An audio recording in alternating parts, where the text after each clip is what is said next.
Okay, welcome back, everyone. We are here to discuss what we talked about in our discussion with Foster Mobley. And I mean, isn't he just a little gem? I know we say this every time, but I feel so grateful to be able to talk to such like inspiring, insightful leaders through the healthcare space. I feel like every conversation I'm learning more and more about what it takes and the challenges that the real challenges that we're facing.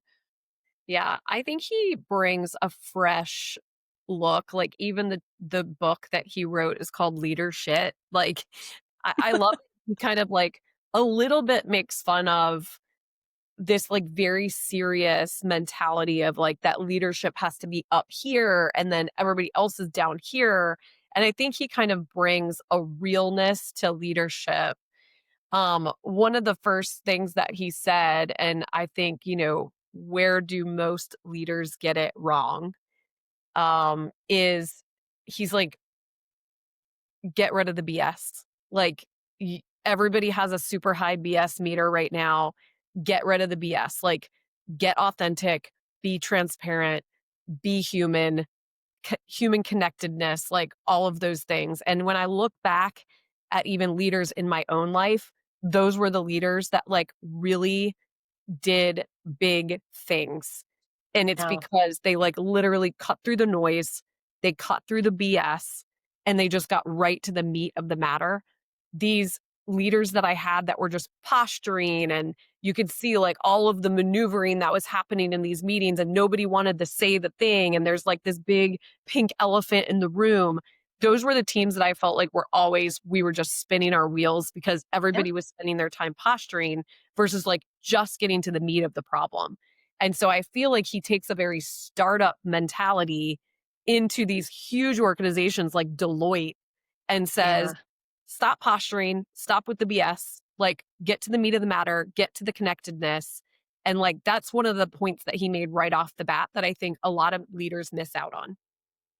Well, that the what you were saying, the posturing, it takes so much time and energy and effort and like emotional capital to have those kind of conversations and to show up like that because everybody is like wondering and trying to read through the lines. Like, what are we actually saying here? Like, is this, because it's for somebody else in the group? Are they advocating? Like, what is the alliances behind the scene here that I need to be aware of? And like, when you spend all of your time trying to figure out who is saying what in relation to whom, you don't actually spend time solving the problems. You don't actually spend time moving together. And problem solving is about aligning, everybody getting in the same boat, moving in the same direction. And if everybody is focused out or in or at the side conversation, you can't move in the same direction. I feel like that really spoke to um, his point on authenticity. It's not just the BS, but it's also recognizing that we all have levels of BS in our own personalities and how we show up. And part of the work is defining that for yourself. What is my true authentic self? How do I show up as myself? And how do I lead in a way that's like true and authentic to who I am? Yeah. What was that quote that he said about like, if you haven't done the work, like you shouldn't be a leader. Like you shouldn't even be there. Like Yeah. and I feel like so many times like we get caught in the swirl of our everyday and it is hard to be intentional about taking time, reflection, looking inside and being like why am I showing up this way or why am I not showing up this way? And I would say most leaders, I would say over 80% of leaders, at maybe even higher than that, like they're just such in a swirl of every day that they are not being intentional about intentional. I just made up a word. Intentional. Um, they're not being intentional about like, hey, let me look into me first. And that concept that he said of modeling, like you are the model for how you want like if you're a whirlwind of disaster and chaos, guess what? Your team is going to be a whirlwind of disaster and chaos. And like I constantly have seen that in my own career. Like when the leader is not modeling what they want the team to do, or they're modeling something that they actually don't want the team to do, but the team is Right? modeling exactly that activity back to them. And they're like, why is everything chaotic? And it's like, because you are. I think that idea of modeling was really an important concept too. Let's talk about his next book, Honoring. I loved that kind of whole I think stream of thought that we went down. The last time we talked to him, he didn't even have that name picked out for his book, but I love it because it's kind of like, again, he's pushing the envelope on the command and obey mentality that was so rampant for decades in, I think, healthcare. And I think some healthcare leaders are still in that command Yeah. leadership. And it's like, oh, why does nobody want to do what I want them to do? Well, nobody wants to be commanded to do it. And this idea of like honoring and building like trust with the people that you are surrounding yourself with and your team. Wow, how impactful. But then also like, gosh, how do you do that? Like, how do you do that in everyday life? Well, I think that even in healthcare specifically, not just like leadership overall, it is specifically important in healthcare because we have gotten to this point where there is two different pathways for our administrative group at the hospital and then maybe our physician group who are also leaders. We've got clinical decision making led by our physician groups, and then we have business operations led by our administrative groups. And we've got these like kind of dichotomy of leadership, and it's this constant fight of like who's in charge here, who's making the decisions.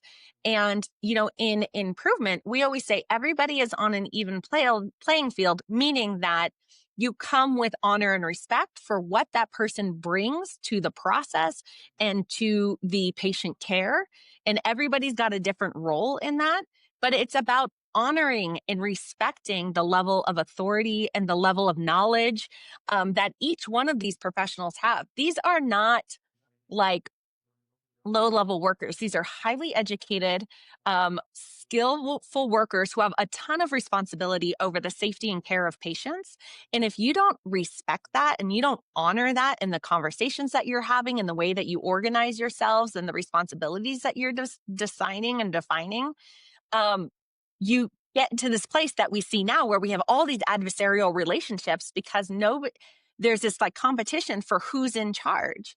And at the end of the day, if we just honored one another for what we brought to the table, our unique skill sets and the level of knowledge and dedication that each one of these people has to their craft, I mean, then we can really work together as a team. Then we can really cultivate the expertise and the potential of the entire group.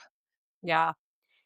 I think an extension of that honoring that like I've kind of brought forward in my own career, I was taught this by one of my mentors, is just like every interaction that you go into, just assume positive intent. And I think Oh, no. if leaders and even healthcare executives and the folks that we are leading just came into every interaction assuming positive intent and assuming that like everybody is going to honor each other and that was the baseline expectation.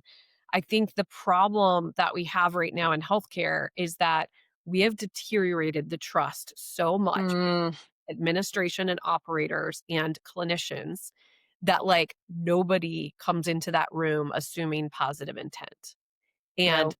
creates such a division. And it's hard for people to come back to that because that trust has been so deteriorated. So how do you create this idea of honoring when like the trust is completely gone between Yeah. groups of people?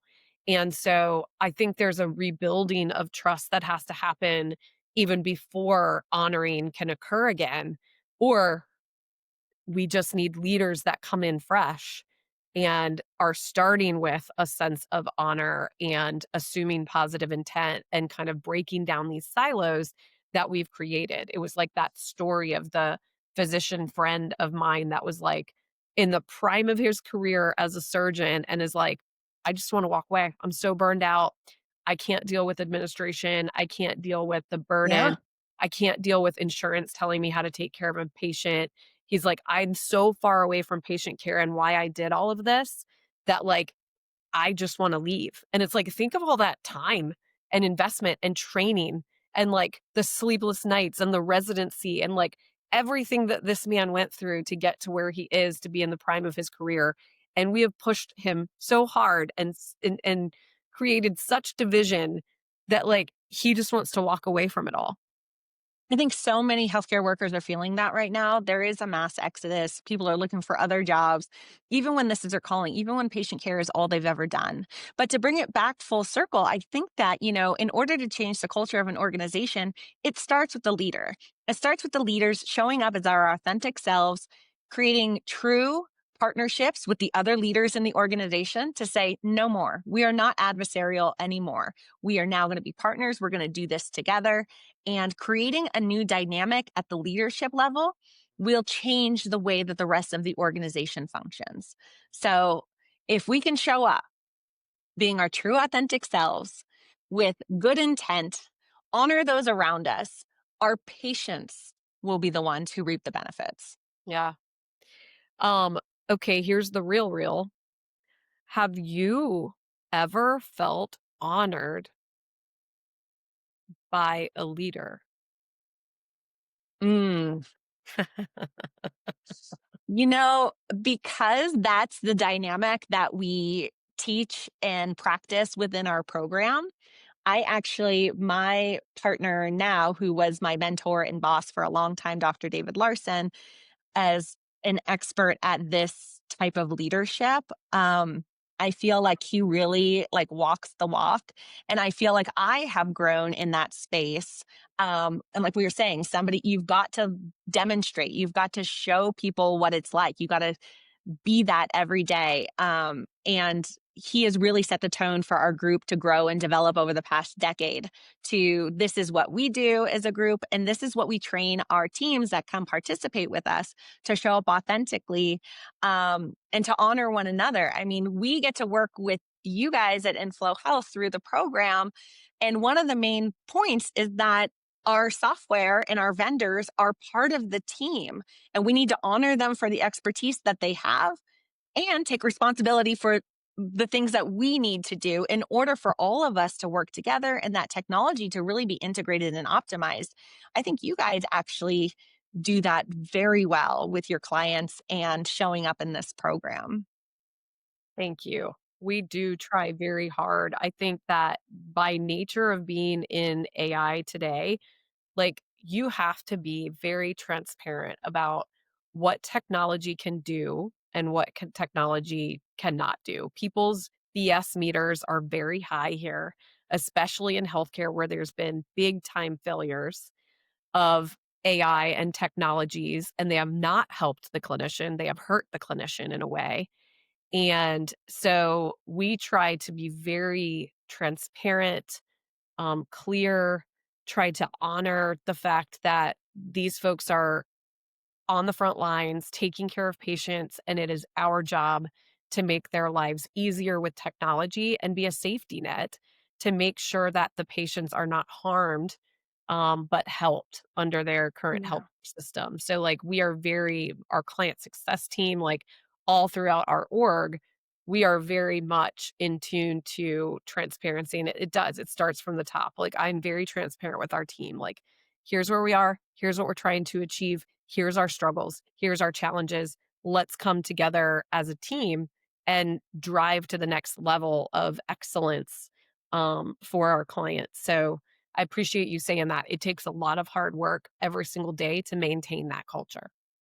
Yeah. And what we see across the country too is there are so many people out there who are willing to put their hearts on the line for the work that they do, for their patients, for their staff. We see so many leaders who are willing to commit time, energy, resources to making things better, one process at a time. And I just have to tell you, those are some of the most profound, deepest, most fulfilling professional relationships that I have. We all get so much out of doing this work together. I always say quality improvement will change the people as much as the process if you let it.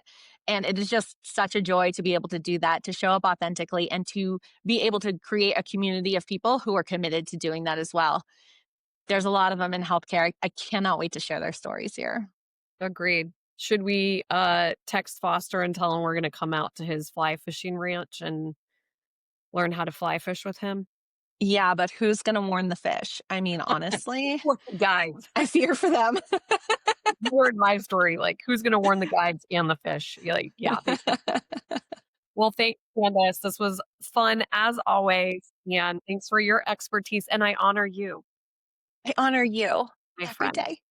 Okay, good. Thanks. See you guys Thanks, next time. everyone. Bye.